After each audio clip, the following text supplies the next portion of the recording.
Hello lazy investors. ஒரு எஸ்ஐபியை எப்படி step by step create பண்ணலாம் அப்படின்றத இந்த வீடியோவில் நம்ம பார்க்கலாம். நான் உங்களுக்கு அப்படியே லைவாக டெமான்ஸ்ட்ரேஷன் காட்டுறேன். ஓகேங்களா? நான் இப்போ லாகின் பண்ணியிருக்கிறது ஜீரோதாவோட காயின்ன்ற ஒரு ஆப்பில் தான் லாகின் பண்ணியிருக்கேன். இது ஒரு மொபைல் ஆப். ஸோ இப்போ ஃபார் எக்ஸாம்பிள் நான் ஈக்விட்டி ஃபண்டை செலக்ட் பண்ணிக்கிறேன். ஓகேங்களா? அதில் லார்ஜ் கேப்பை செலக்ட் பண்ணிக்கிறேன். இது ஒரு எக்ஸாம்பிளுக்காக நான் இதை செலக்ட் பண்ணிக்கிறேன். உங்களுக்கு வேறு ஃபண்ட் வேணும்னா நீங்கள் அதையும் சூஸ் பண்ணிக்கலாம். இப்போ எஸ்பிஐ ப்ளூ சிப் செலக்ட் பண்ணிக்கிறேன். இதை செலக்ட் பண்ணோம்னே ரெண்டு ஆப்ஷன் எனக்கு கேட்குது. ஒன்று நீங்க பை பண்ண போறீங்களா இல்லை எஸ்ஐபி போட போறீங்களான்ட்டு. நம்மளோட இன்டென்ஷன் இங்கே எஸ்ஐபி, அதனால நான் எஸ்ஐபி சூஸ் பண்ணிக்கிறேன். இப்போ நான் எஸ்ஐபி சூஸ் பண்ணோம்னே இங்கே ஏஎம்சி எஸ்ஐபின்னு காட்டுது.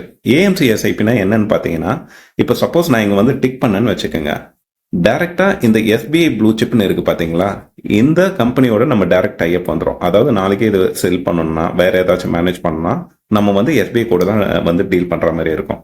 நீங்க இந்த டிக் ஆப்ஷன் எடுத்து விட்டீங்கன்னா உங்களுக்கு ஜீரோ தான் மிடில் மேனா இருந்து இந்த ஃபண்ட் மேனேஜ்மெண்ட்லாம் பார்த்துப்பாங்க. ஒரு ஒர்க்கிங் கிளாஸ் பீப்புளுக்கு இது ஒரு சேஃபரான ஆப்ஷன். ஏன்னா நம்மளுக்கு எந்த ஹேசலும் இருக்காது. அடுத்தது பார்த்தீங்கன்னா மேண்டேட்னு கொடுத்துருக்காங்க. ஜென்ரலாக நம்ம ஒரு காசு போடுறப்போ ஒரு மாதம் டைட்டாக இருக்கும், ஒரு மாதம் நம்ம போட்டுருவோம். எஸ்ஐபியோட இன்டென்ட் என்ன? கன்சிஸ்டண்டாக நம்ம காசு போட்டு வரணும். அப்போ ஒரு மாதம் நம்ம மிஸ் பண்ணிட்டோம்னு வச்சுக்கோங்க, இல்லை நம்ம மறந்துட்டோம்னு வச்சுக்கோங்க, அப்போ அதோட பர்பஸே நிகேட் ஆகுது. இப்போ இது மேண்டேட் கிரியேட் பண்ணி வச்சிட்டோம்னு வச்சுக்கோங்க, மேனேஜ் மேண்டேட்னு கொடுத்து கிரியேட் மேண்டேட்னு போய் இந்த பேங்க் ஆப்ஷனில் ஆட் பண்ணிட்டோம்னு வச்சுக்கோங்க, ஆட்டோமேட்டிக்காக உங்களுக்கு மாசமோ இல்லை நீங்கள் என்ன ஃப்ரீக்வன்சி செலக்ட் பண்ணுறீங்களோ காசு உங்கள் பேங்க்லேருந்து ஆட்டோ டெபிட் ஆகிடும். ஓகேங்களா? ஸோ அதுக்கு தான் இந்த ஆப்ஷன். அடுத்தது பார்த்தீங்கன்னா இனிஷியல் இன்வெஸ்ட்மெண்ட்னு கொடுத்துருக்காங்க.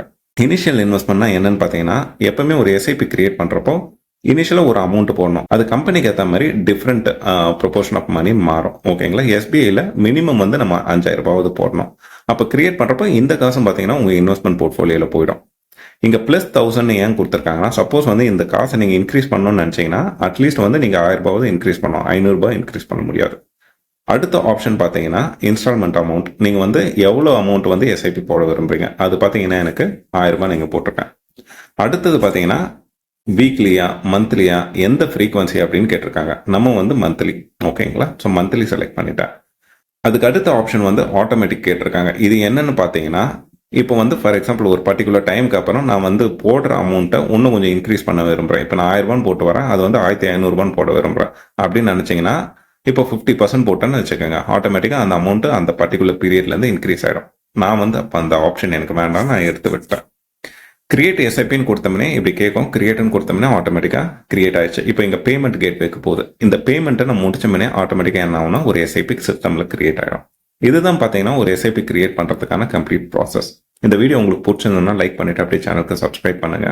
இதே மாதிரி இன்னொரு இன்ட்ரெஸ்டிங் வீடியோவில் பார்க்கலாம். அது வரைக்கும் பை ஃப்ரம் ராம்.